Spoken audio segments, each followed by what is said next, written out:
Guys, welcome back to the channel. So last class we have started with Kawasaki disease. We have seen that it is mainly found in children younger than 10 years and Asian heritage होता है, fever होता है और फिर inflamed tongue, pharyngitis और non-suppurative conjunctivitis, and we have seen about lymphadenopathy होता है. So we have seen all that. ठीक है. Now we'll be starting with the differential diagnosis. Okay, let's start. So differential diagnosis, first one is streptococcal pharyngitis, then diphtheria, क्योंकि इन सब में fever और lymphadenopathy होता है. Infectious mononucleosis, HIV related lymphadenopathy, tuberculosis lymphadenitis. Mild cases will mimic non-specific viral influenza. Rheumatic fever क्यों? क्योंकि हम लोग देखे थे कोरोनरी कंजेशन वगैरह होता है. Okay, now coming to diagnostic workup.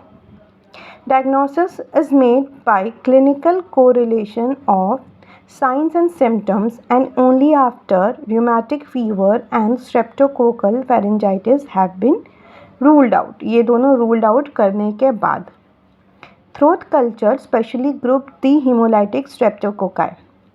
CBC with a differential white blood cell count क्योंकि इसमें leukocytosis होता है and C reactive protein are recommended.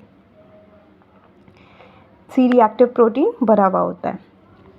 In cases in which extremity involvement is significant or oral and pharyngeal lesions are severe, a cerebrospinal fluid tap will reveal a leukocytosis. Okay, now coming to histopathology, mucocutaneous lesions show only a non-specific perivascular infiltration of lymphocytes and histiocytes, while the cutaneous lesions show changes similar to those found in polyarthritis nodosa, including panarthritis and perivascular infiltrates of neutrophils. Okay. तो mucocutaneous लीशन में हम लोग को mainly lymphocyte और histiocytes देखेगा और जो cutaneous लीशन होगा उसमें पैनआर्थराइटिस और पेरीवैस्कुलर इन्फिल्ट्रेट्स ऑफ न्यूट्रोफिल्स दिखेगा.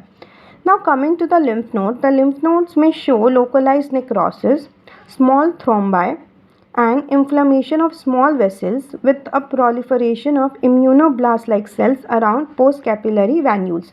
तो नेक्रोसिस दिखेगा और थ्रोम्बाई दिखेगा. ठीक है. और जो स्मॉल वेसल्स होंगे उनका इन्फ्लेमेशन भी हो सकता है लिम्फ नोड्स में. ठीक है. और इम्यूनोब्लास्ट लाइक सेल्स दिखेंगे.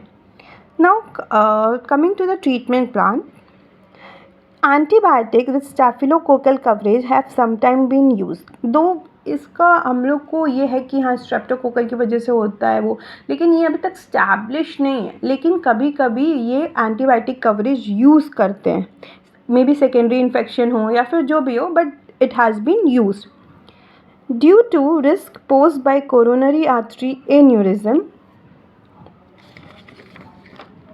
The management is usually started as an inpatient treatment in a medical center. Treatment is initially focused on reducing the fever and inflammation. This is accomplished with aspirin 80 to 100 mg per kg per day in divided doses and followed closely with intravenous immunoglobulin IVIG in high doses.